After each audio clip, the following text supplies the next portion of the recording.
tout le monde, il y a quelques jours, je vous ai partagé la suite de la désensibilisation au drone avec la DAC et aujourd'hui, on va voir ce que ça a donné avec Chanel. Alors au niveau du contexte, on est exactement sur la même chose, c'est-à-dire que Chanel a fait sa toute première séance, sa découverte du drone le 2 juin. On avait eu une ponette qui avait été courageuse, qui avait été bienveillante, elle était allée de l'avant. Elle n'était pas toujours très rassurée, elle avait eu des petits moments de doute et quelques fuites, mais dans l'ensemble j'étais très contente de ce qu'elle avait fait.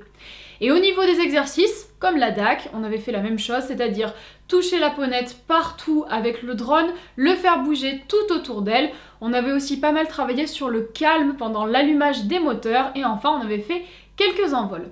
Alors si vous n'avez pas vu la toute première séance de Chanel avec le drone, je vous invite à aller la voir, je vous mets le lien juste au-dessus de moi. Donc allez voir sa première séance et on va aujourd'hui regarder ce que ça a donné pour cette deuxième séance qui a eu lieu donc le 17 août. Donc Chanel n'a pas revu le drone entre le 2 juin et le 17 août, ce sera vraiment la deuxième fois qu'elle va le voir. Et vous verrez, comme son frère, elle a fait vraiment de très belles choses, elle a eu une très belle progression. C'est donc parti pour cette deuxième séance de désensibilisation au drone avec Chanel. On va procéder de la même façon qu'avec son frère, c'est-à-dire revoir dans un premier temps tous les exercices de la première séance et amorcer ensuite un travail un petit peu plus poussé. Dès les premières minutes, la ponette a été bien calme, je peux donc la remettre en situation avec le drone sans inquiétude. On commence par quelques piqûres de rappel avec le drone éteint que je balade tout autour d'elle. Comme elle est très sage, je passe sur des zones plus sensibles comme la croupe et derrière ses postérieurs. C'est très important qu'elle reste sereine, même lorsque le drone passe dans les zones aveugles. On voit ici qu'elle est vraiment détendue.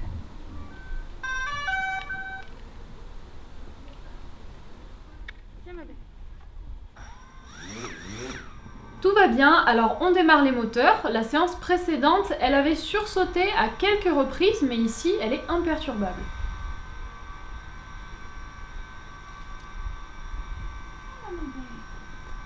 On va marcher tout autour du drone quelques minutes.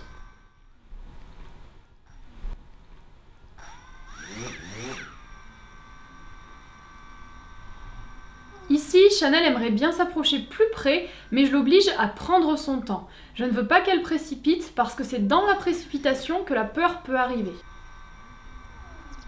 Comme son frère, elle s'intéresse pas mal à la télécommande. Je la rassure régulièrement.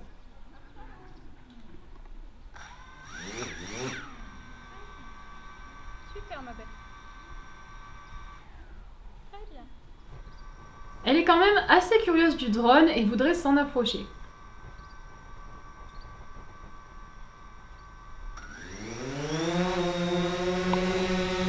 Voilà le premier décollage et elle réagit très bien. Elle est intéressée et attentive, mais elle n'est pas du tout dans la crainte. Dès que je le pose, elle se met tout de suite en avant et je l'y autorise pour aller sentir le drone.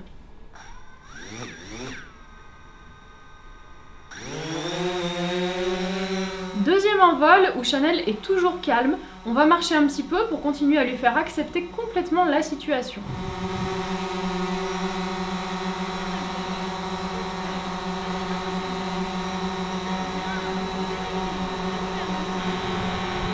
Elle manifeste pas mal d'intérêt pour le drone et demande souvent à s'en approcher, mais je la retiens un petit peu. Il faut savoir que quand Chanel découvre une nouveauté, elle a tendance à être très guerrière et à aller franchement dessus. Alors quand c'est avec un objet inoffensif, aucun problème, mais quand c'est avec un objet potentiellement effrayant, comme ici avec le drone, elle peut très vite perdre ses moyens et se faire peur toute seule. Pour Chanel, équilibrer son courage et sa peur, c'est pas forcément facile, elle le gère pas toujours bien et c'est pour cette raison que je la cadre et que je lui apprends à aller doucement et surtout à réfléchir. Et ça reste quand même un jeune cheval, donc c'est essentiel de l'accompagner et de ne pas la laisser seule dans une problématique. Je bouge le drone un petit peu dans tous les sens pour habituer la ponette. Ici, elle cherche mon approbation et je la rassure à la voix.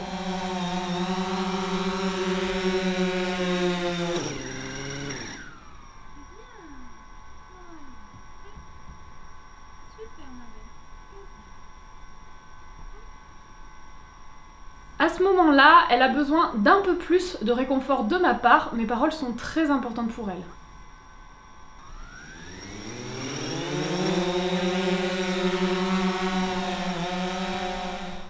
On passe sur les images du drone.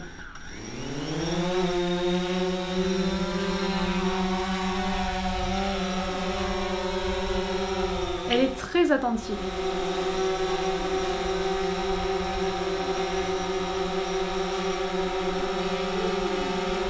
Elle veut s'approcher, alors on s'avance toutes les deux. Je la retiens quand même un petit peu pour qu'elle analyse la situation. Et quand elle a un petit doute et qu'elle s'écarte, je l'accompagne. Après l'avoir rassurée, je peux l'inviter à revenir et grâce à ça, elle reprend de l'assurance et s'approche à nouveau.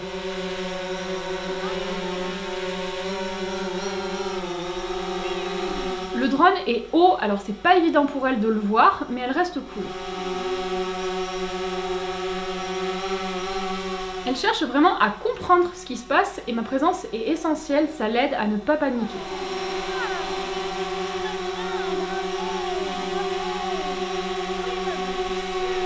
Et quand je m'écarte, elle vient tout de suite avec moi, ça montre que si elle était toute seule, elle aurait sûrement du mal à gérer la situation, mais comme je l'encadre et que je la rassure, elle me fait confiance et ne panique pas.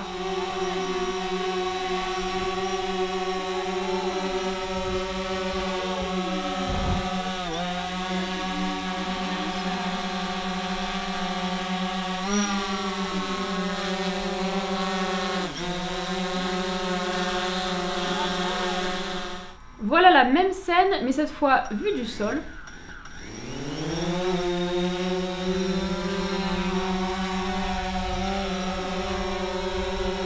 Les oreilles de Chanel sont très mobiles, elle est concentrée sur le drone, mais elle reste quand même attentive à tout ce qui se passe autour de nous dans l'environnement.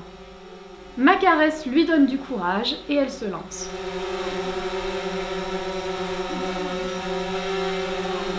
Il y a une bonne distance entre la ponette et le drone, comme ça elle ne risque pas de se blesser avec, quels que soient ses mouvements.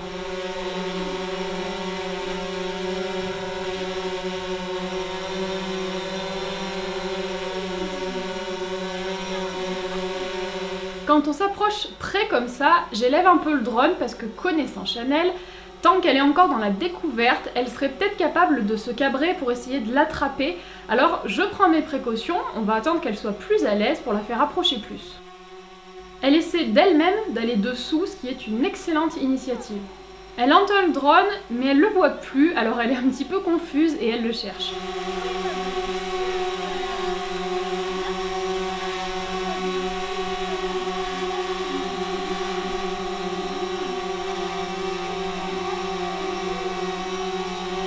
On teste plusieurs configurations comme élever le drone plus haut encore, à savoir que plus il prend de l'altitude, plus c'est facile à gérer pour la ponette.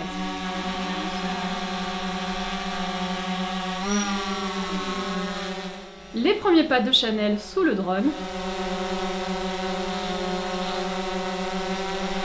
Là, elle est en train de le chercher.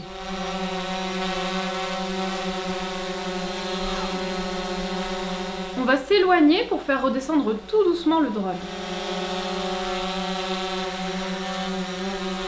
Comme Chanel ne bouge pas, je peux m'occuper un petit peu mieux du cadrage.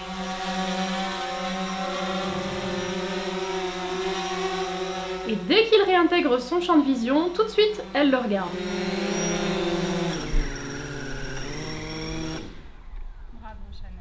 Et on va le sentir et le voir de plus près.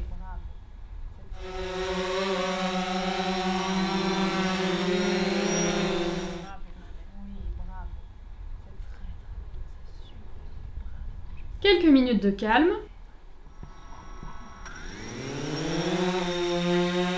Nouvel envol. Elle a très envie de s'approcher, alors on va y aller lentement.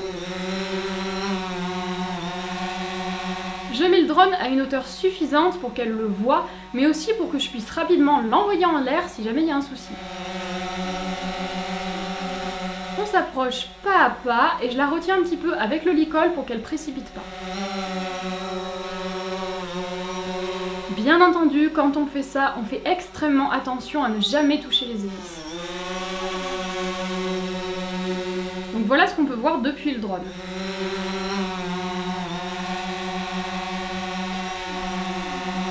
Chanel s'est quand même approchée très près, elle a été bien courageuse.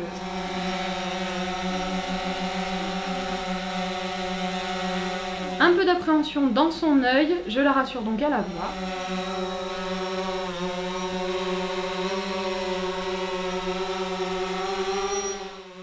Quand je l'ai laissée en liberté, elle s'est un petit peu désintéressée et a commencé à s'en aller, mais dès que le drone revient dans son champ de vision, elle est à nouveau très attentive.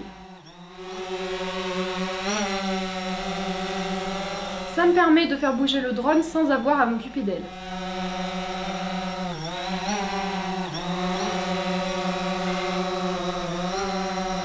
C'est génial de la voir comme ça parce que ici, je ne suis plus avec elle, ni pour la rassurer, ni pour la contrôler, et elle reste quand même très sage.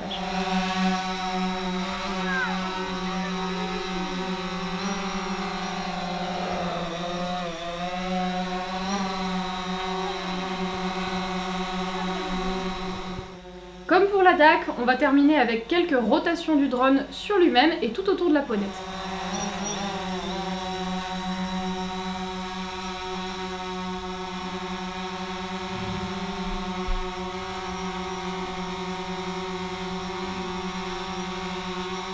Elle est curieuse mais très détendue.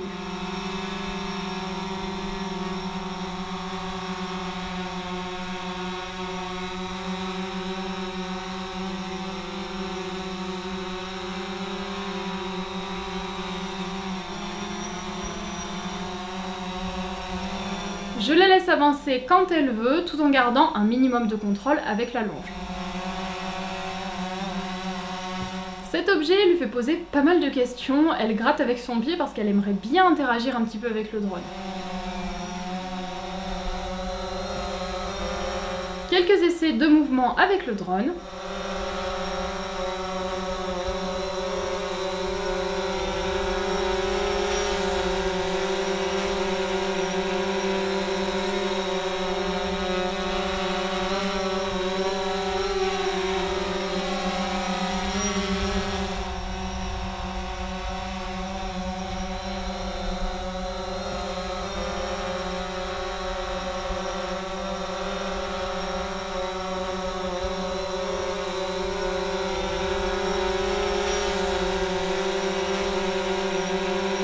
De nouveau avec son pied, elle aimerait bien interagir plus que ça.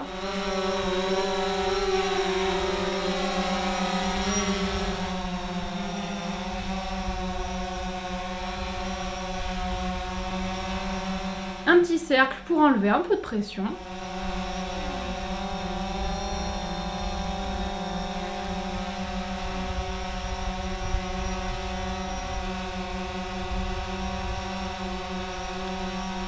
On va s'arrêter ici pour Chanel qui s'est très bien débrouillée.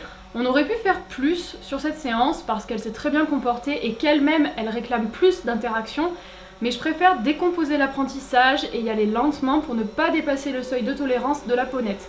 Comme je l'ai expliqué tout à l'heure, elle a tendance à avoir envie de faire beaucoup de choses, parfois plus que ce qu'elle peut gérer, alors on continuera sur une prochaine séance. Chanel m'a impressionnée, elle aussi, comme la DAC, je suis très contente de ce qu'elle a fait, je trouve que tous les deux, ils ont eu vraiment une belle progression sur cet exercice-là. Et à mon avis, on va passer sur du drone en liberté dans des grands espaces, notamment au pré, très bientôt, parce que je les sens prêts, alors je sais pas quand je vais le faire exactement, mais ça va arriver. Et en tout cas, le drone ne va pas disparaître d'Animaeki, vous le reverrez puisque déjà je compte refaire d'autres désensibilisations au drone avec d'autres chevaux pour voir d'autres réactions. Je pense que ça peut être super intéressant, surtout que la désensibilisation au drone, ça reste quand même un exercice très spécial qu'on voit pas souvent, donc c'est l'occasion de vous le partager et comme ça a l'air de beaucoup vous plaire, il y aura d'autres vidéos à ce sujet. Avant de vous quitter, je vous rappelle que si vous voulez suivre toute l'actualité d'Animaeki, voir des photos, ça se passe sur la page Facebook, alors n'hésitez surtout pas à y jeter un œil.